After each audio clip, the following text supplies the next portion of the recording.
Dr. Subbarao Pavluri to explain about what is the need for this kind of a DefSat where the industry and defense need to discuss and talk about. So I will request Dr. Subbarao, our president, to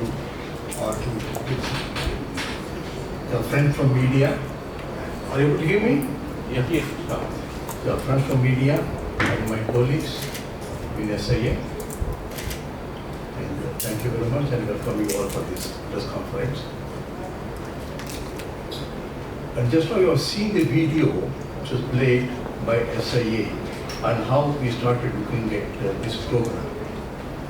Well inspired by the Prime Minister's Narendra Modi's vision of India, what is going to be in 2047.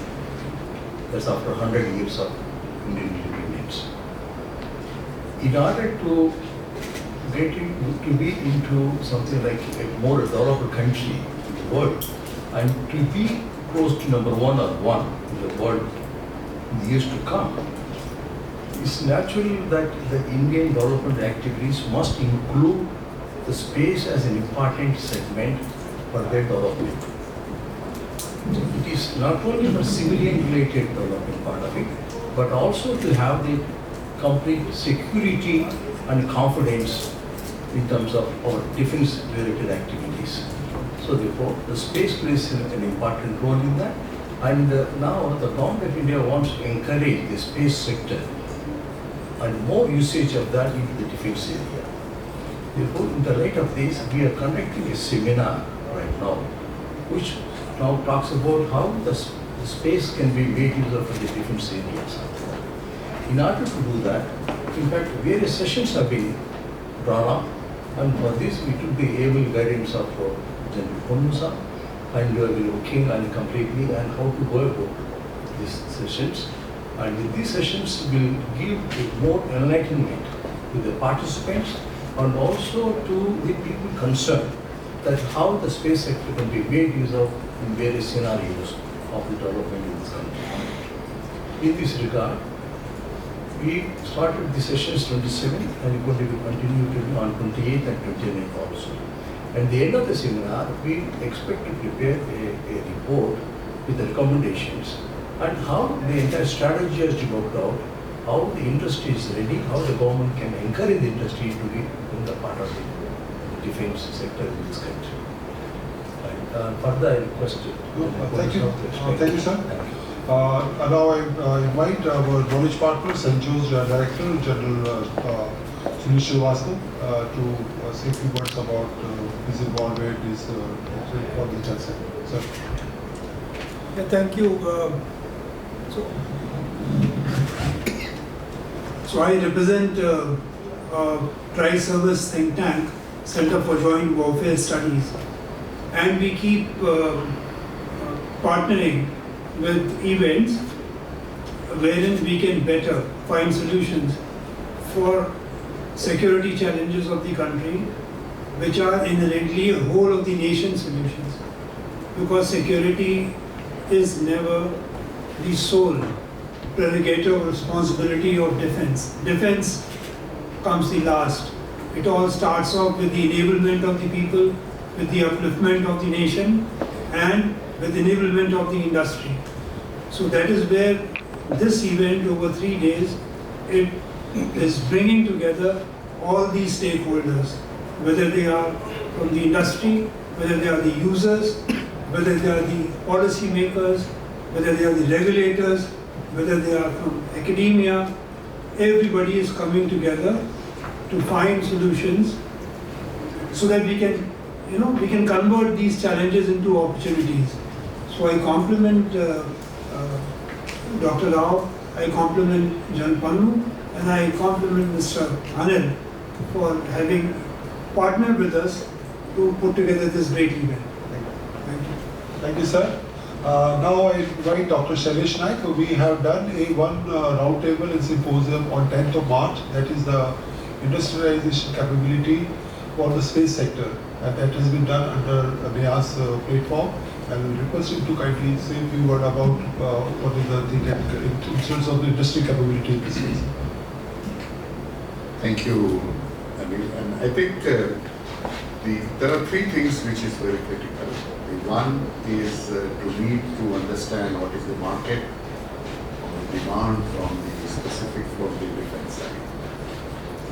The second, which is what is the level of preparedness of the industry to meet that demand. And third is what is the requirement of the new R&D, because certain demand which may be there. So what is the interaction between the academia and industry so that the newer demand how it can be. So these are the three major issues on which we have been working, and I think this is evolving. The only difference between the other countries and India is all other countries, the space technology developed from the defense side. It was first used for the defense and then it came to civilian. In India, it is first used for the civilian and then came to defense. General Srivastava mentioned that the first defense satellite came in 2013, while the remote sensing satellite came first operational was 88. So 25 years difference. So I think that is also a major issue which we should keep in mind, that how we have been seeing, and over the period of time, from the civilian application, the industry has been prepared, and now they are able to provide the services to the defense sector. This is what I would like to say. Thank you, sir. Thank you very much. Now I request General P.J.S. Pannu, who is very much involved, I think, thinking with us, and to just give us his perspective. I must compliment the Satcom Industries Association and St. Joss for bringing together something which is the need of the hour, the need for the nation.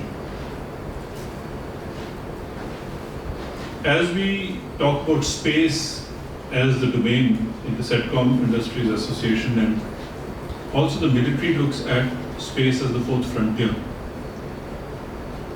coming together is essential, coming together is a necessity, and coming together cannot be seen as just one of those things. I think it is going to be the major driver where the industry and the military have to come together, where the industry is a provider for the asks of the military. Dr. Naik mentioned that space in India was applied first for the civilian sector, remote sensing. India is a peace-loving country, so we did it peacefully. But I think the way the geopolitics of India is, on the first day when we were born, we were also attacked.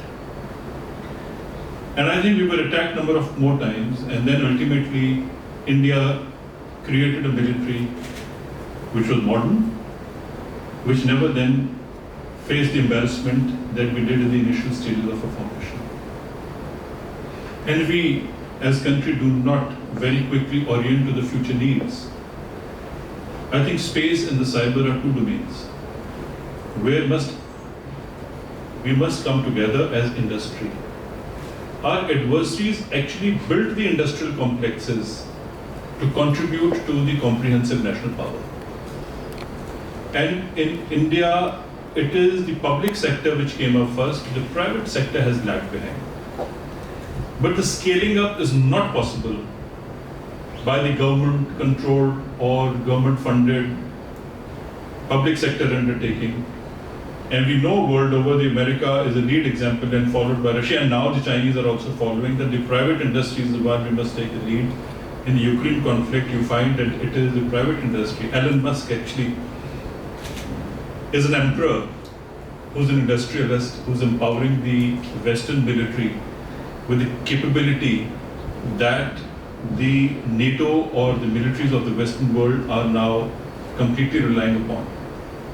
So as a result, that today when we sat together in the morning, that is the first day of Defense SAT program, which runs for 3 days, the first day we devoted to running the first industrial space exercise in our country.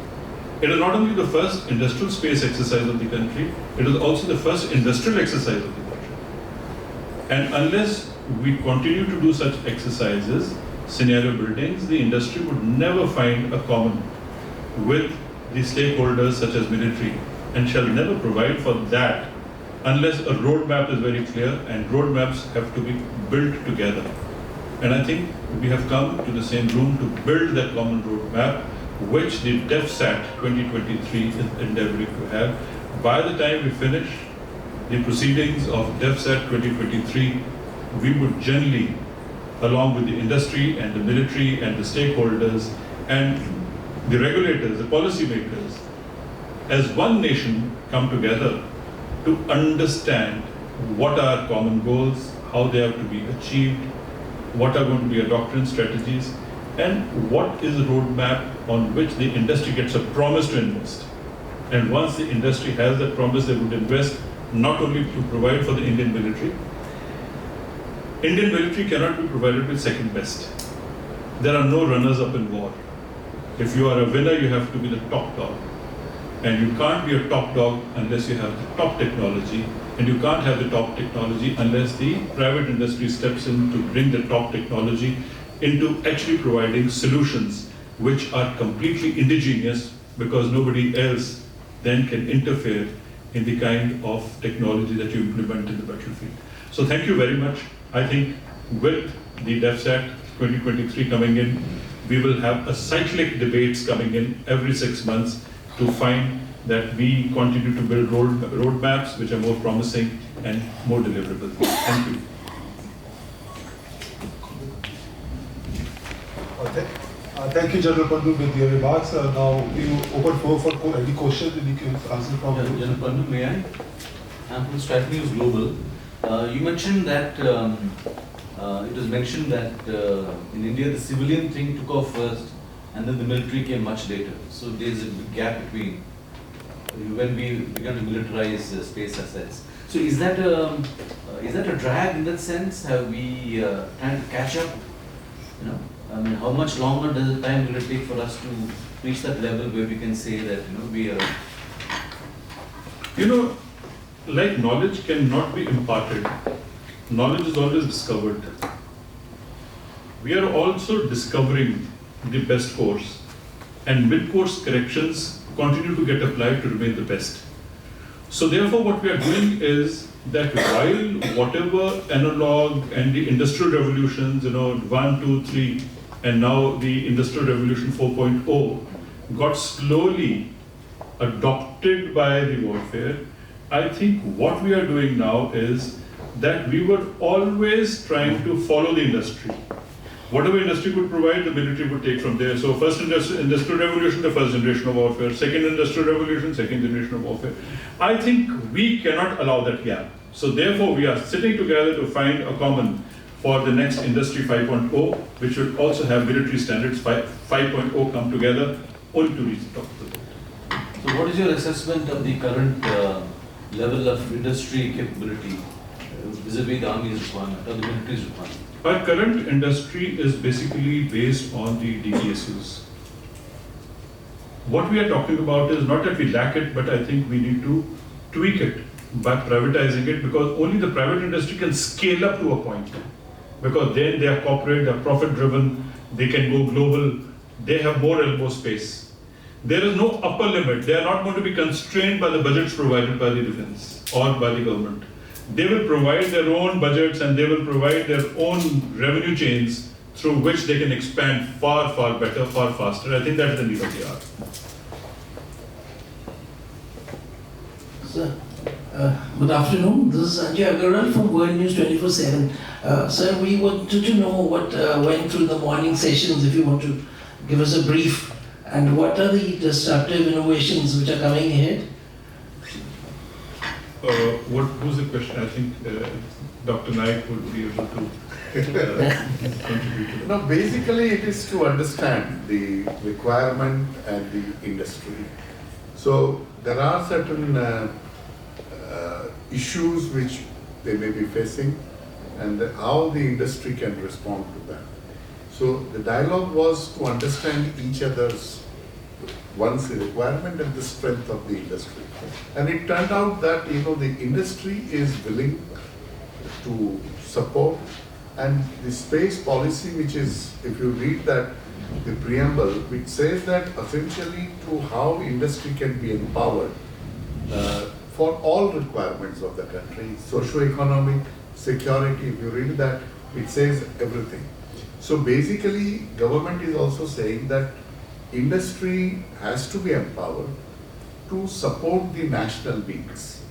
And so that is what the morning discussion was, to understand each other better. So secondly, like right now we had a lot of launches, we are talking about ISRO and the PSLVs, and there were a lot of failures at the other country, nation level. So how as India are we poised to take this challenge, Means we are collaborating with the different countries, and is any country planning that they will be also partnering in this private thing? See, the failure is a part of space business. It's a risky business. Even Elon Musk rocket failed.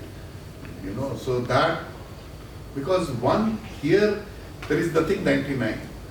Everything has to work exactly 100%. So that is why the reliability and the quality is very, very critical. And we will have to be ready for the failures. Actually, India has very, very good record of the success. So, and many of those things are provided by the industry, though ISRO may be launching, but like Dr. Subbarao and many other industry have been providing very critical subsystem to the success. So failure, I think, should not be a deterrent to say this. And the another thing, all critical technologies, no country is going to give you. You will have to build your own critical technologies. And that is what even India had a lot of sanctions, but they have been able to build satellites, launch vehicles as good as anybody else. Doesn't that require more time if you're developing everything on your own? How do you, make up that? It may be a time, but if you see